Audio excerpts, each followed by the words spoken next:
जय श्री राम।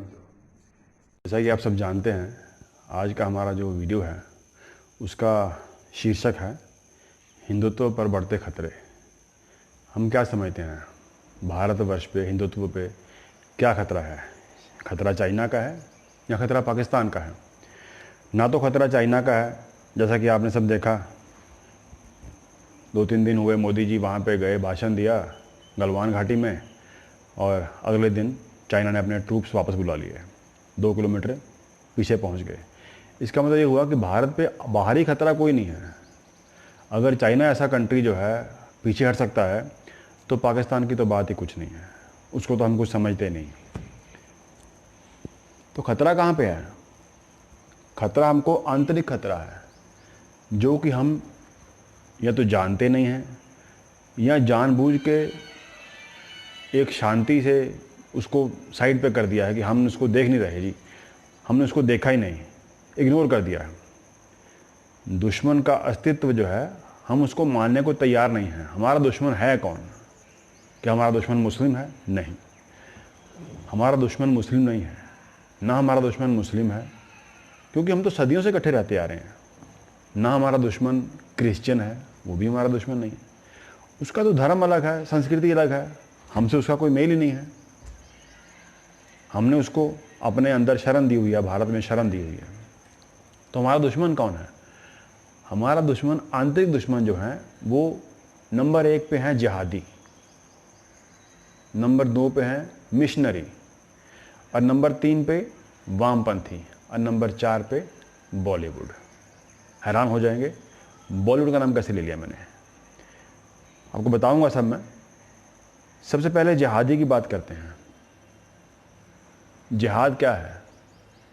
जिहाद क्या हिंदुओं को मारना है या जो नॉन मुस्लिम हैं उनको मारना है? इसके बारे में कोई टिप्पणी करना अभी श्रेयकर नहीं है, इसके बारे में बाद में बात करेंगे। लेकिन हैरानी की बात है कि चाहे कुरान हो या बाइबल हो, ये धार्मिक स्थानों में पढ़ाई जाती हैं, लेकिन हमारे वेद, हमारे उपनिषद, हमारे पुराण, रामायण, श्रीमद् भागवत गीता, मंत्रोच्चार, ये हमको नहीं पढ़ाए जाते। क्यों भाई? ये कौन से संविधान में लिखा है? ये कॉन्स्टिट्यूशन में कहाँ लिख दिया और क्यों लिख दिया कि आपको सिर्फ और सिर्फ कुरान और बाइबल पढ़ाई जाएगी? आपके अपने जो धर्म स्थान है वहाँ पे, जो धार्मिक आपके मदरसे जहाँ हैं या जो स्कूल हैं, क्रिश्चियन स्कूल हैं वहाँ पे। लेकिन हमारे जो धार्मिक ग्रंथ हैं, रामायण है, महाभारत है, श्रीमद् भागवत गीता है, पुराण हैं, उपनिषद हैं, वेद हैं, वो नहीं पढ़ाए जाएंगे।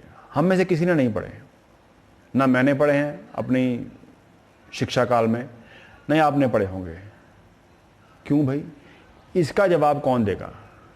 ये जो भारत में एक पार्शियलिटी है, एक तरफा जो भाईचारा निभाया जा रहा है, उसका जवाब कौन देगा? क्यों किया जा रहा है ऐसा? एक मस्जिद टूटती है तो पूरी दुनिया में, पूरे भारत में लोग में सेंटीमेंट हर्ट हो जाते हैं, और हमारे भारत में 40,000 मंदिर तोड़ दिए, 40,000 मंदिर तोड़ के उसके ऊपर दूसरा स्ट्रक्चर खड़ा कर दिया, उसके बारे में किसी की सेंटीमेंट हर्ट नहीं होते। चलिए, भगवान श्री राम की बड़ी कृपा हुई कि हम एक लड़ाई जीत चुके हैं, अब मथुरा की और काशी विश्वनाथ की बारी है। उसके लिए भी किसी सरफिरे ने सुप्रीम कोर्ट में रेट फाइल कर दी है, PAL फाइल कर दी हुई है। हम लोगों को सिखाया जाता है जी वसुधैव कुटुंबकम, लेकिन वसुधैव कुटुंबकम सबसे पहले हम अपने कुटुंब को देखेंगे ना। सबसे पहले हमारा कुटुंब होगा, उसके बाद हमारे पड़ोसी होंगे, उसके बाद हमारा देश है, हमारा धर्म है, उसके बाद अगर हमारे पास समय बचता है वसुधैव कुटुंबकम करने के लिए, तो बाकी दुनिया है। सर्वधर्म समभाव बताया जाता है हमको, सर्वधर्म समभाव। सिर्फ क्या हमारे लिए है, दूसरों के लिए नहीं है। आपने देखा होगा, सब जानते हैं कैराना में क्या हुआ, हैदराबाद में क्या हो रहा है, अलीगढ़ में क्या हुआ, भटकल में क्या हुआ, पश्चिम बंगाल में क्या हुआ, कश्मीर घाटी में क्या हुआ। किसका किसका नाम लें, किसकी किसकी बात करें? भारत के अंदर कोई 1000 जगह पे पाकिस्तान, छोटे छोटे पाकिस्तान बन चुके हैं। पाकिस्तान ने देख लिया था 2 लड़ाई लड़के हमसे कि वो सीधी लड़ाई में हमसे नहीं जीत सकता, तो उसने क्या किया, उन्होंने एक रेजोल्यूशन पास किया, ब्लीड इंडिया विद 1000 कट्स, मतलब भारतवर्ष को 1000 जख्म दे दो जो लगातार रिश्ते रहें, उनसे खून बहता रहे। तो उसी के अंतर्गत उन्होंने कराना किया, अलीगढ़ किया, हैदराबाद किया, भटकल किया, कश्मीर घाटी किया, आसाम किया, जहाँ जहाँ उनको मौका मिला वहाँ वहाँ उनने हमको जख्म दिए। हम देखते रहे, कुछ किया कुछ नहीं किया। कश्मीर से रातों रात 4.5 लाख हिंदुओं को अपना मातृभूमि छोड़ के भागना पड़ा। अपने ही देश में सालों से, दशकों से वो शरणार्थी बन के रह रहे हैं। हमको कोई फिक्र नहीं है। क्यों हमको कोई फिक्र होगी? वो तो दूसरे कश्मीर के हैं ना, हमारे नहीं है ना।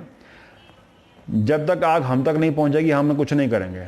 और अगर यही सोचते रहे तो पूरा भारतवर्ष जो है वो कन्वर्ट हो जाएगा, हिंदुइज्म का नामो निशान मिट जाएगा। बॉलीवुड को में देख लीजिए, वो एक स्लो पॉइजन है।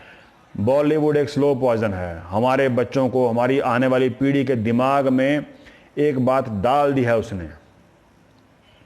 आप देख लीजिए, किसी भी मूवी में, किसी भी पिक्चर में अली मौला तो सुनते हैं हम लोग, भर दो झोली मेरी सरकारे मदीना सुनते हैं। कभी को भजन सुना है किसी ने? अगर सुना है तो मेरे को बताओ। मैंने नहीं सुना है। जब से टी सीरीज़ के श्री गुलशन कुमार जी की हत्या हुई है उसके बाद से मैंने कोई भजन किसी फिल्म में नहीं सुना है। अगर मैं गलत हूं तो मेरे को आप कमेंट बॉक्स में बताइए कि हाँ भी मैं आप गलत हूं, ये वाला भजन था किसी फिल्म में। एक तरह की एनेस्थीसिया दी जा रही है हमको अपनी संस्कृति से, अपने महापुरुषों से, अपने जो धार्मिक गुरु थे, जो धार्मिक हमारे भगवान इनको मानते हैं, उनसे दूर किया जा रहा है। हम लोग जानते नहीं हैं, भूल चुके हैं। गुरु गोविंद सिंह को याद कीजिए, गुरु तेग बहादुर जी को याद कीजिए। अपने 4 बेटे उन्होंने भारतवर्ष पे न्यौछावर कर दिए, उनको याद कीजिए।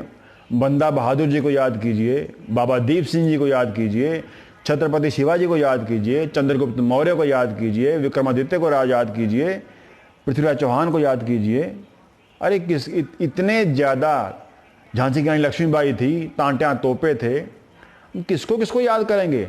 हम सबको भूल चुके हैं। क्यों भूल चुके हैं? क्योंकि बौने लोग जो थे, जो हमारे देश पे आक्रांता थे, इन्वेडर्स थे, उनका इतिहास हमको पढ़ाया जाता है। हमारे पहले शिक्षा मंत्री वो भारतवर्ष के थे ही नहीं।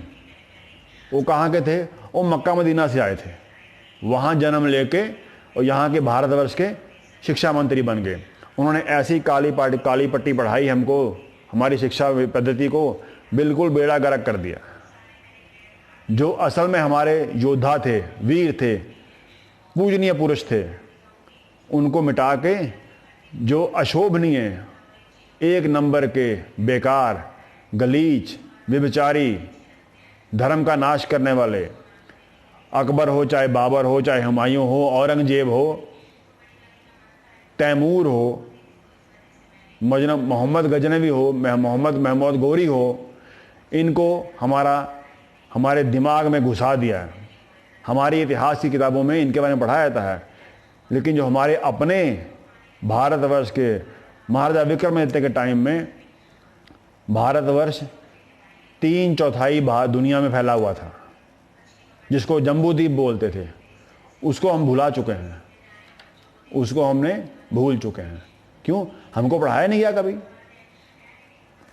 बर्मा गया, फारस गया, जिसको ईरान बोलते हैं, अफगानिस्तान गया, तिब्बत गया, नेपाल गया, पाकिस्तान गया, भारत माता के टुकड़े टुकड़े कर दिए, चीन गया, रूस गया। जम्बूद्वीप का आप नक्शा देखिए, आपको दिखाता हूँ मैं अपने वीडियो में।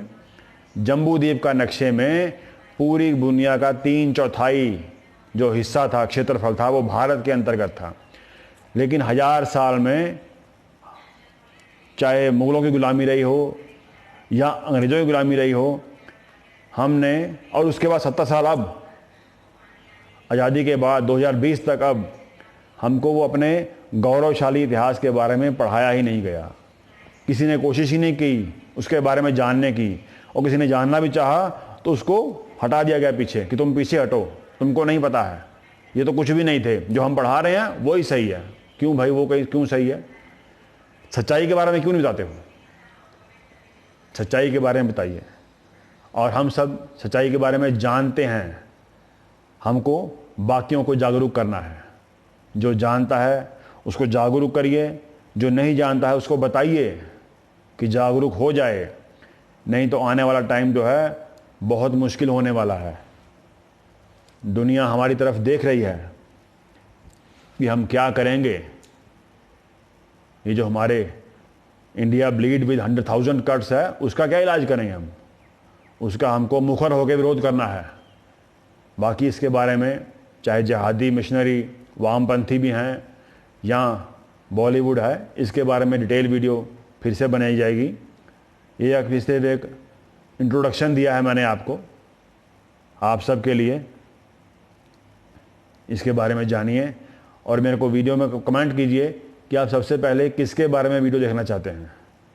तब तक के लिए जय श्री राम, जय हिंद, जय भारत माता। अगर अच्छा लगे तो सब्सक्राइब कीजिए, आगे फॉरवर्ड कीजिए। जय श्री राम।